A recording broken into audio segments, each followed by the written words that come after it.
Bonjour à tous, ici Joanne Goutou, ambassadeur QG Jeunes. Aujourd'hui, nous nous retrouvons pour l'épisode 3 de notre podcast. Et nous avons un invité particulier, un jeune. Il va avoir le privilège et le plaisir de se présenter. Alors, bonjour. Bonjour Joanie, Nous sommes avec... Gauguin Sifor Saïd, Sky Ok. pour certains. Ok, Et je suis étudiant en informatique et je suis également entrepreneur. Ok, Donc d'accord. j'entreprends dans la vente de téléphone, dans le e-commerce aussi. Ok, pas ceux qui voient la petite Paris là. Non, et tout. Ok, d'accord, ok, super. Donc, tu as dit que tu es étudiant, entrepreneur. Et s'il fallait nous parler de toi, Sky, c'est qui? C'est quel type de garçon, etc. Dis-nous un peu vite, en quelques mots, genre, Ok. qui tu es. Alors moi je suis un jeune qui j'aime le foot et je suis chrétien. Donc voilà, dans la plupart du temps, j'écoute la musique, je traîne avec mes potes et puis je suis aussi au marché si je ne suis pas à l'école. Bon, pas un falaman. Ouais, je suis un fanaman. Ouais, ok, sans souci. Alors, aujourd'hui, on est réunis là, autour d'un thème particulier. Et le thème n'est d'autre que les jeunes, les addictions chez les jeunes. On va parler des alcools, des drogues, de la consommation des stupéfiants, de la pornographie, des paris sportifs, de tout ça. Et vraiment, on va essayer de développer parce que ce sont des mots qui minent beaucoup la jeunesse. Donc, on va essayer un peu d'avoir ton avis ou du moins, on va un peu discuter par rapport à ça, voir un peu comment tu penses. Et j'espère que ça va être bien. Ok, moi je pense que ça va bien se passer parce que c'est un sujet très pertinent que les jeunes doivent entendre, les jeunes de notre âge, que nous jeunes, on doit entendre. Effectivement. Et donc je pense que ça va nous faire du bien ce podcast. On va commencer avec la première question. Selon toi, Sky, pourquoi les jeunes consomment beaucoup plus ou bien consomment de plus en plus de stupéfiants? Genre, pourquoi en 2026 ou du moins depuis ces dernières années, le taux de consommation de stupéfiants, on va d'abord commencer par ça, les stupéfiants, a augmenté, surtout au niveau du Gabon ou même de l'Afrique. Ok, bon moi je dirais que de plus en plus les jeunes consomment plus de stupéfiants parce que tout est déjà accessible à tout le monde et tout est déjà visible. Des choses qui étaient cachées avant sont maintenant aux yeux de tous. Par exemple, sur les réseaux sociaux, tu vas voir quelqu'un en train de fumer le champ, quelqu'un qui va fumer, qui va montrer qu'il est en train de consommer de la drogue. Sans voilà. complexe, Oui, sans peur et c'est tout exactement ça. ça, oui. Ouais. Donc moi je pense qu'aujourd'hui, de plus en plus, les jeunes se donnent à certaines addictions. Bon, en tout cas, c'est plus facile aujourd'hui parce que tout est devenu vulgaire, tout est devenu visible. Il y a des choses qu'on Populaire, cache, ça, voilà, oui. Voilà. Donc, si tu vois tout le monde en train de fumer, par exemple, tu vas penser que fumer, c'est normal. C'est normal. Ouais. Bon, par exemple, si tu vois tout le monde en train de se droguer, tout ton entourage se drogue parce que tout est déjà là. Il n'y a plus rien qui est caché. Donc, moi, je pense que c'est une des causes qui font en sorte que les jeunes... D'autant plus que même dans les sons, on fait la promotion de la consommation des drogues, les battes, les cobolos, tout ça. Donc, les jeunes n'ont pas d'autre choix que d'être influencés. Non. Bon, finalement, ils regardent... ils regardent la télévision, tout le monde regarde la télé en 2026, les réseaux sur YouTube, même les rappeurs français, les rappeurs américains, dans leur sang, il y a la drogue, il y a les armes. Donc voilà, tu vois ça au quotidien, tu te dis que ça a l'air cool, mais alors que c'est pas forcément ça. Bon, maintenant, on laisse la drogue, si on passe à l'alcool. Parce que moi, je parle avec des jeunes, ils disent que c'est pour noyer les problèmes, il y a trop de problèmes et tout, bien bon, vendredi. Par exemple, on est vendredi, c'est vendredi à quel niveau et tout, on veut lever le coup, tout ça. Oui. Mais en vrai, moi, je trouve que, à un moment donné, l'excès, c'est pas bon. Mais du coup, qu'est-ce qui peut expliquer ça, cette hausse de consommation de l'alcool, des bières, tout ça? Moi, je pense que c'est aussi le système de pensée ambiant. Ça veut dire le système de pensée qui domine ce que tout le monde fait au quotidien. Par exemple, sur tous les statuts les vendredis, tu vas voir tout le monde est dans un bar le vendredi. Ça veut dire que si tout le monde pense comme ça, quand tu arrives à un certain âge, quand tu commences à te connecter plus aux réseaux sociaux, tu vois la tendance, tu suis la tendance. Si tu refuses de suivre la tendance, tu es jugé, on te voit stigmatisé, voilà, en mode voilà, non, il veut faire le saint. faire genre. Ouais, voilà, c'est ça. Mais sinon, à la vérité, moi, je pense que c'est parce que tout le monde fait. Et donc, quand tu veux pas rester seul, tu décides de faire. Moi, je pense que c'est ça. Et toi, tu te cases où? Tu es un consommateur? Non, moi, je consomme pas parce que... Faut pas dire, faut pas faire l'envoyer sur les caméras. Faut dire la vérité. Non, je consomme pas déjà parce que... Bon, moi, je trouve que c'est pas bon pour moi. T'as jamais vu la bière? J'ai déjà goûté, mais non, ça me dit pas trop grand-chose. Non, parce que... Bon, c'est pas les endroits que je fréquente là où on consomme ça. Et bon, ça ne me dit pas trop grand-chose. Donc, voilà, moi, je consomme pas d'alcool, non. Ok, d'accord. Donc, toi, c'est quoi les jus? Même les juges essaient d'arrêter parce que, à la vérité, tu te rends compte que forcément, tout le monde dit que ah non, il faut boire beaucoup d'eau, il faut boire beaucoup d'eau. Ouais, Maintenant, ouais. à chaque fois que je rentre dans une boutique, j'ai fait toujours, il y a toujours le combat dans ma tête entre boire de l'eau, acheter un jus et acheter une bouteille d'eau. Mais donc, bah, la vérité, en ce moment, je suis plus jus. Ouais, je suis Ok, plus jus. d'accord. Bon, C'est un j'aime peu aussi trop boire la parfait, Bavaria, hein. hein, j'aime aussi boire les... Voilà, faut un peu te la passer bière un sans peu. alcool. C'est un peu trop parfait tout ce que tu dis là, mais bon, bref, ok, d'accord.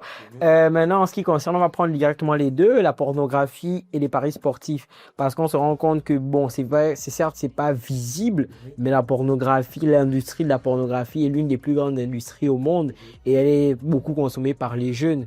Et les paris sportifs également, on voit vraiment comment les jeunes, surtout les jeunes hommes, sont vraiment accros bêtes, enfin, sans citer, sont accros vraiment à tout ce qui concerne les paris sportifs parce qu'ils se disent qu'ils vont gagner de l'argent, ou du moins même ils savent qu'ils vont pas gagner de l'argent, mais ils ont envie de faire, je sais pas qu'est-ce qu'ils boostent, je sais pas c'est quoi. Ok. Mais genre, qu'est-ce que toi tu penses un peu de ces deux choses-là? Bon, déjà, la pornographie, moi, je trouve que c'est quelque chose qui... Bon, c'est là, c'est accessible. Tout le monde aujourd'hui peut accéder à la pornographie. Par exemple, avant, il fallait avoir un magazine, il fallait avoir un CD, il fallait l'acheter. Et c'était, voilà, c'était pas, tout le monde n'avait pas accès. Mais aujourd'hui, tu offres une tablette à un enfant de 8 ans, bah, il a déjà accès à la pornographie. Et aujourd'hui, même avant, pour aller pour jouer aux bêtes, il fallait aller dans un casino, genre les jeux de hasard, il fallait aller dans un casino. Mais aujourd'hui, tu peux jouer aux bêtes depuis chez toi, tu peux jouer, voilà, aux jeux de hasard depuis ta chambre et tu deviens addict. Tes parents savent même pas l'argent qu'on te donne. Tu vois, donc, bon, aujourd'hui, moi, je pense que vraiment, ce qui fait en sorte que on se donne plus à ces choses-là, c'est la disponibilité. Tout est disponible, tout est accessible à tout le monde. Tu peux rien cacher, tout est là, quoi. Tu te connectes, tu as une publicité, tu regardes un animé sur Internet, tu as une publicité d'une femme, Qui est voilà, liée et donc tout, voilà, on voit tout de machin, suite, direct. ça, Ça te voilà, ça donne donne la envie. curiosité, oui, ça attire la curiosité, tu vas regarder. Alors qu'au départ, tu laisses regarder un animé. Voilà, et même les paris sportifs, c'est la même chose. Tu veux télécharger une application sur ton ordinateur, il y a un lien de redirection qui t'emmène sur une page pour jouer à un jeu de hasard, on te dit de gagner, voilà. Donc c'est tout ça vraiment, la haute disponibilité. Parfois c'est bien, mais parfois ça peut nuire. Qu'est-ce qui est bien? La haute disponibilité, par exemple, quand je dis la haute disponibilité, je parle de quand un produit est disponible, par exemple pour une entreprise qui vend. Quand je parle de la haute disponibilité, par exemple, nous en informatique, quand un service est disponible, ça veut dire qu'on met des serveurs redondants. Donc la haute disponibilité, c'est bien si tu as accès au produit rapidement. Mais tu as accès à quoi? C'est ça le souci. Si on a accès à Internet depuis chez nous, ça c'est bien, Internet est là, mais tu as accès à quoi derrière Internet? Donc, voilà, Ouais, c'est ça. ok. Et selon toi, à quel moment le pari sportif cesse d'être un jeu, mais devient plutôt une addiction? Bon, ça c'est une très bonne question. À quel moment ça cesse d'être un jeu, mais une addiction? Moi, je pense que c'est quand tu parles du paris sportif, mais je parle plus de tout ce dont on a parlé. Par exemple, l'alcool, à quel moment ça cesse d'être Juste voilà, un passe-temps, oui, voilà. un truc du vendredi. Moi, je pense que c'est quand comment dire, un plaisir devient un besoin. On a tous vu à l'école les besoins primaires, se manger, nourrir, se vêtir, bon, voilà. Et maintenant, quand ça devient un besoin, ça veut dire que ce qui était un plaisir, ça veut dire que par exemple, la voiture, c'est pas un besoin primaire pour l'être humain, c'est juste une voiture, tu roules. Voilà. Mais si ça devient un besoin, par exemple, boire devient un besoin, consommer de l'alcool devient un besoin. Par exemple, les gens qui fument, moi je connais des gens qui fument, ils peuvent se réveiller le matin, ils fument. Ils se réveillent à 3 heures, ils fument. Ça veut dire que pour lui, c'est devenu un besoin. C'est comme respirer. Voilà, il peut plus s'en passer. Moi, je pense que on peut dire que l'alcool est devenu dangereux pour moi, il est devenu une addiction quand le plaisir, juste aller un besoin. J'ai besoin de ça chaque semaine. Chaque semaine. Tu vas dire par exemple, ah non, c'est juste pour passer le temps, c'est juste voilà. Mais mon gars, tous les jours, il y a des gens qui boivent tous les jours, consomment tous les jours. Et donc, moi, je pense que là, vraiment, tu as atteint le cap où ce n'est plus juste comme ça, mais tu es devenu addict. Parce qu'au début, peut-être tu t'en rends pas compte, tu veux faire genre, mais à un moment donné, quand tu seras seul dans ta chambre, tu vas te dire, ah, mais la vérité, je n'étais pas comme ça il y a 1 an, je n'étais pas comme ça il y a 6 mois. Ouais, tu es devenu addict sans t'en rendre compte. Ouais. À petit fait. Est-ce que tu connais des gens qui sont malheureusement prisonniers maintenant aujourd'hui de ces choses-là? Bah, en réalité, plusieurs jeunes, hein. Plusieurs jeunes. Par exemple, moi, je connais des gens, ils doivent consommer des kobolos tous les jours. Avant, ils doivent consommer les Cobolo tous les jours pour aller en classe. Ils disent quand je suis boosté, parce que quand tu bois les Cobolo, on dit que tu es boosté. C'est pas si tu es boosté que tu es devenu plus fort ou que tu es boosté que tu dors. Oui, en parlant de booster, cette expression-là, je me suis toujours posé la question, ça veut dire quoi? Parce que il y a des contextes. Oui. Par exemple, tu vas voir une belle fille, tu vas dire, oh, elle est boostée. Ou au pire, tu vas voir un homme, un jeune homme et tout, qui va consommer ses stupéfiants. Quelqu'un aussi va dire qu'il est boosté. Finalement, boosté, là, c'est quoi alors? Tu es boosté en mode, c'est quoi? Moi, je pense que au départ, on dit que tu es boosté. Parce que certaines personnes disent que ça donne plus, ça fait monter l'adrénaline, ça donne, ils disent le Jones. Voilà, donc, le Jones, voilà. Donc, le Jones monte ouais. et tout, oui. Mais, okay. par exemple, pour faire certaines choses, par exemple, j'ai des amis en terminale qui disaient que c'était pour étudier, il peut étudier toute la nuit. Donc, ça remplace le CAC1000. Non, ça remplace un verre d'orange, tout ça. Ouais. Mais après, tu vois, par exemple, moi, on va dire un frangin. Il dit qu'il a commencé à prendre ça, les Cobolo, parce que il avait mal à la dent. Parce que ça calme aussi la douleur. Par exemple, quand tu as ça, tu ressens pas la douleur. Il a commencé parce qu'il avait des maux de dents. Et après, il est devenu vraiment, je peux dire, addict, quoi. Genre en mode de base, lui, le pauvre, il voulait simplement atténuer son truc. Et après, bon, voilà, il s'est mauvais conseiller, on lui a conseillé, ça lui a conseillé un médicament comme en pharmacie. Et tout, machin. Ok. Maintenant, on va toujours parler, on parle un peu de tout ça, on va balayer un peu tout en même temps. Selon toi, quel effet peut avoir ou pourrait éventuellement avoir la pornographie sur la perception de l'amour? Parce que tu vois, les jeunes regardent la pornographie et tout machin, ils se disent bon, tu vas juste avoir des rapports et tout vite fait et puis ça s'arrête là, ou bien du moins tu vas maltraiter la femme, ta compagne et tout machin, et après on s'en fout d'elle et tout ça. Genre, selon toi, est-ce que ça a finalement un impact sur la perception? Parce qu'aujourd'hui on voit beaucoup des relations des jeunes qui sont toxiques, qui sont seulement basées sur le sexe et rien d'autre. Donc selon toi, genre vraiment tout simplement, genre selon toi, quel est l'impact que ça peut avoir sur l'amour ou la perception de la pornographie? Oui. Bah déjà, la pornographie, ça a un impact, pas que sur l'amour, mais vraiment sur les relations en général. Parce que quand quelqu'un a une addiction, par exemple comme la pornographie, on va le stigmatiser. Tu vois. On va le définir en fonction du problème qu'il a, de son addiction. On va l'appeler par son problème. Tu vois. Donc, ça veut dire que déjà, niveau relation avec les gens, il ne sera pas toujours au top. Il n'aura pas forcément une confiance en lui parce qu'il est prisonnier de quelque chose. Il y a quelque chose qui l'humilie dans le secret. Donc, ça dit que devant les gens, ce ne sera pas forcément ça. Même donc, comme tu dis avec l'amour, par exemple, s'il rencontre une femme et qu'il veut se marier avec elle, il aura des attentes qui ne sont pas fondées. Les attentes, ça, c'est du scénario, tout ça. Ils doivent, je ne sais même pas comment ça fonctionne, mais tout ça, c'est fake, quoi. Ce n'est pas vraiment ça. Et donc, ça va forcément gâter les relations. Tu vas t'attendre à des choses qui n'existent pas. Tu vas nourrir des idées qui ne sont pas réelles. Donc, au lieu de vivre dans la réalité, tu vas vivre... Tu vas vouloir faire des trucs que tu as vu alors qu'en vrai, des trucs que tu ne devais même pas voir. Qui t'a demandé de regarder ça? Parce que, à la réalité, tu as des attentes maintenant qui te dépassent. Tu vois. Effectivement. Qui te dépasse et tu ne seras jamais satisfait. Ça veut dire que tu vas considérer que ta femme, peut-être, elle n'est pas assez bien. On parle des femmes, on parle du jeune homme qui pense à la femme, mais aussi des jeunes femmes qui ont des attentes aussi envers leurs futurs maris. C'est dit que bon, l'autre a fait une performance comme ça, lui aussi. Des trucs vraiment... Lui aussi, un peu machin, mais bon, ok, sans souci. Vu qu'on parle d'impact, on est dans l'impact et tout, et on balaye tout en même temps. Concernant maintenant les drogues, moi, je me dis, on consomme les drogues d'abord. Pourquoi? Pourquoi, selon toi, les jeunes consomment les drogues? Est-ce que c'est parce qu'ils ont des problèmes de santé mentale ou c'est parce qu'ils veulent juste se faire du bien? Ou parce qu'en fait, les gens, je ne comprends pas. Soit tu as un problème et tu veux pallier, résoudre le problème, ou tu te dis que tu veux créer du bien, genre créer une bonne sensation, en mode genre, selon toi, comment la drogue peut-elle affecter la santé mentale et l'avenir d'un jeune? Voilà. Comment la drogue peut impacter la santé mentale et l'avenir d'un jeune? Ok. Bon, généralement, quand tu es un drogué, c'est que souvent les gens ils vont se dire que... Bon, il y a plusieurs cas. Il y a certains que la drogue a rendu fou. Donc, voilà. Il y a certains ils ont essayé, qui sont fous, qui veulent prendre la drogue. C'est ça en fait que je n'arrive pas à comprendre, tu vois. Parce qu'il y a des personnes qui sont fous, qui veulent prendre la drogue pour se calmer. Et il y a des personnes qui veulent être fous. Genre, moi qui veux avoir. Tu veux genre, planer. tu veux planer. Ok, moi, je pense voilà, que souvent, ça. c'est pour. Et quand les gens disent qu'ils veulent planer, bon, les gens qui disent que, ah non, Évader. oui, moi, j'aime pas, ils disent que moi, j'aime pas boire. J'aime juste le plein que donne la boisson. Tu vois. Moi, j'aime pas. Donc, en fait, c'est ils veulent fuir. C'est comme si tu veux fuir un Fuir le problème, Ouais, oui, tu vois. exactement. Et la drogue, c'est comme un moyen d'évasion à ce moment-là. Mais après, est-ce que la drogue aussi n'est pas une prison qui te maintient maintenant dans une addiction finalement et qui t'empêche de véritablement développer le potentiel qui est en toi, etc. Tout ça, tout ça. Moi, je dirais que oui, forcément. Hein. Forcément, la drogue, c'est.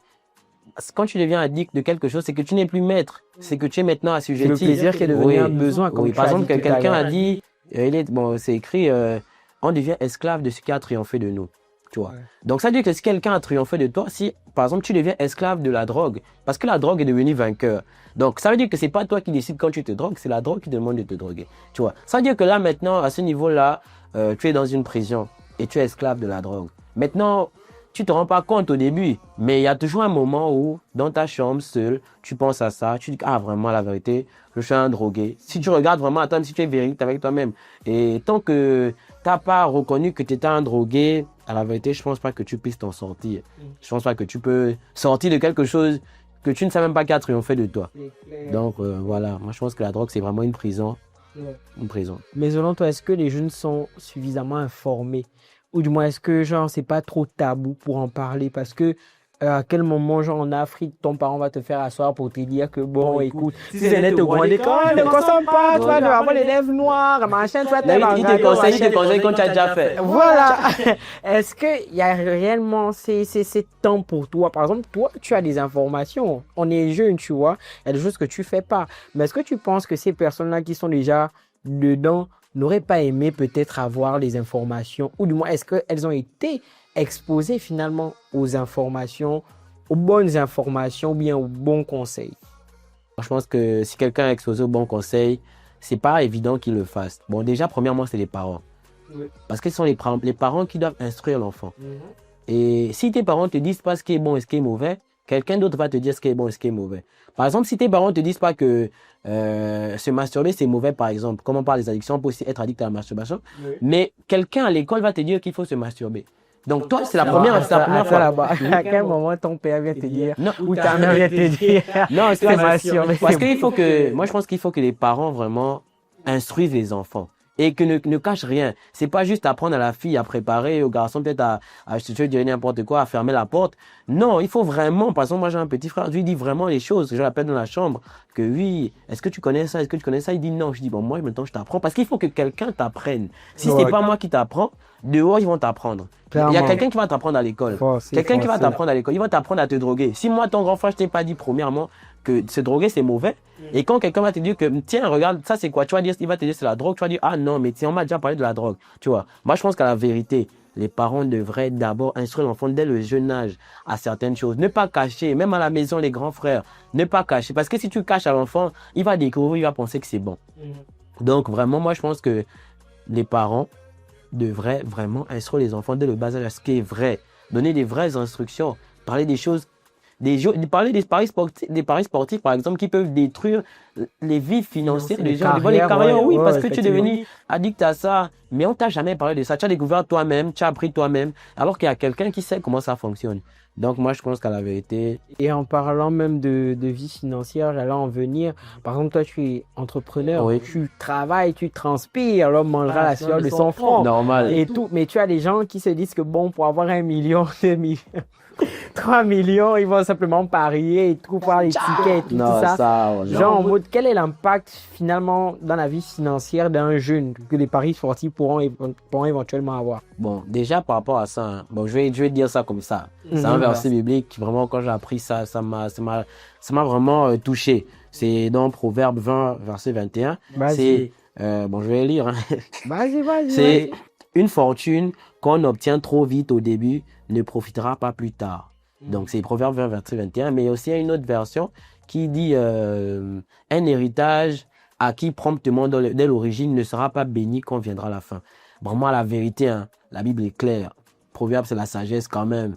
Donc, ça veut dire que quelque chose que tu obtiens très vite, tu ne peux pas profiter de ça de manière normale. En fait, c'est parce qu'il y a d'autres versets qui disent que la richesse se fait des ailes. Ça veut dire que si toi, par exemple, tu te dis que tu vas devenir riche en jouant aux bêtes, c'est impossible. Bon, en tout cas, moi, je pense que l'argent que tu vas gagner là va s'envoler. Oui, rapidement. Quand tu dis rapidement. Et ça dure souvent. Moi, je pense qu'à la vérité, tous les hommes riches, ils font toujours des témoignages qu'ils ont travaillé. Moi, je pense que pour devenir riche, il faut travailler. Travailler vraiment. Parce que la plupart des gens, les grands hommes, ils vont toujours te dire, même par exemple quand tu vois les grands hommes de ce pays, le président, M. Oyima, tout ça, ce sont des gars qui ont bossé. Et tu vas voir, ce sont des bosseurs. Et ils sont devenus riches. Mais si quelqu'un, comme ça, du jour au lendemain... Et tu as aussi quelqu'un qui va te montrer avec du paraître sur les réseaux et tout, en mode les jets, business class. Non, moi je pense que... Les bling-bling, enfin... C'est ça après qui amène aussi les jeunes finalement à vouloir avoir tôt, rapidement, ce qui devrait normalement prendre du temps. Moi je te rejoins, mais après il faut aussi se dire que bon... C'est un peu tout ça, l'influence, tout ça. Et puis vraiment, comme tu as dit avec les versets là et tout, c'est important. C'est important vraiment de se dire qu'on est jeune, mais il faut se donner du temps. Il ne faut pas simplement chercher à avoir vite ce qu'on peut attendre. C'est vrai que bon, c'est compliqué, il y a la galère, il y a tout et tout. Mais franchement, en vrai, on peut attendre. Non, on peut attendre parce que si tu cours vite, mais après, tu n'es pas préparé à certaines choses. Parce que si tu veux trop vite obtenir des choses, tu peux trop vite. Pour toi-même, c'est irréaliste. Ce sont des choses où le système a fait en sorte qu'il y a un jeu de hasard, tout le monde donne l'argent, et puis toi, tu vas juste récolter. Ça fait qu'à la vérité, la plupart des gens qui jouent à ça, ils sont plus des gens qui espèrent gagner. Ils sont des gens qui ont déjà peut-être gagné une fois et que ça ne va plus jamais se reproduire. En fait, c'est même 3 000 qu'ils ont gagné. C'est vraiment pas beaucoup. Ils se disent qu'on sait gagner 3 000 aujourd'hui, il peut gagner 3 millions. Mais oui, mais quand tu regardes les films, même certains films, des gens qui ont perdu... Ils ont tout perdu. Par exemple, ils avaient travaillé, ils ont eu un héritage fait de leurs parents, ils ont tout dilapidé. Parce qu'ils espéraient gagner quelque chose. Ils l'ont pas gagné et ça détruit leur couple, ça détruit leur famille, ça détruit leur foyer, par exemple. Donc, moi, vraiment, les jeux de hasard, moi, je conseille à personne. Vraiment, en tout cas, moi, c'est pas moi, je conseille pas les jeux de hasard. Non, vraiment, si tu sens que tu as besoin d'argent, travaille. Aujourd'hui, tu peux gagner de l'argent facilement sur Internet. Beaucoup de gens disent ça, mais vraiment, c'est vrai. Moi, je sens que tu peux être derrière ton téléphone et puis tu gagnes de l'argent, tu développes un site Internet, tu le vends à quelqu'un. Il les recorde. Bon, aujourd'hui, tu vois, par exemple, tu es jeune, tu entreprends. Moi, la vérité, ce qui fait de moi ce que je suis aujourd'hui, donc j'entreprends, j'arrive à prendre soin de moi, j'arrive à prendre soin de certains membres de ma famille, mais c'est parce qu'aujourd'hui, j'ai pu travailler. Et si pendant ces années-là, ça fait par exemple déjà 2 ans que je suis au marché, si pendant ces 2 ans-là, j'avais fait que jouer au bête, je pense que je pourrais même être endetté. Parce qu'il y a des gens qui sont jeunes endettés. Très jeunes, tu as des dettes qui dépassent même... ton âge. Non, ça dépasse ton âge. Une dette qui dépasse ton âge. Ok, d'accord. En tout cas, avant-dernière question, avant de terminer, on va aller rapidement. Aujourd'hui, qu'est-ce qui fait un peu le Sky que tu es aujourd'hui? Parce que tu fais preuve vraiment d'une énorme sagesse, en tout cas pour moi. Et je pense que même ceux-là qui vont regarder cette vidéo seront d'accord avec moi. Qu'est-ce qui a véritablement fait l'homme que tu deviens ou bien que tu es devenu aujourd'hui pour que tu puisses avoir ce mindset-là et tout à ton âge? Bon, ok. Bon, je peux préciser mon âge, je précise pas mon âge. Selon toi. Ok, j'ai 21 ans.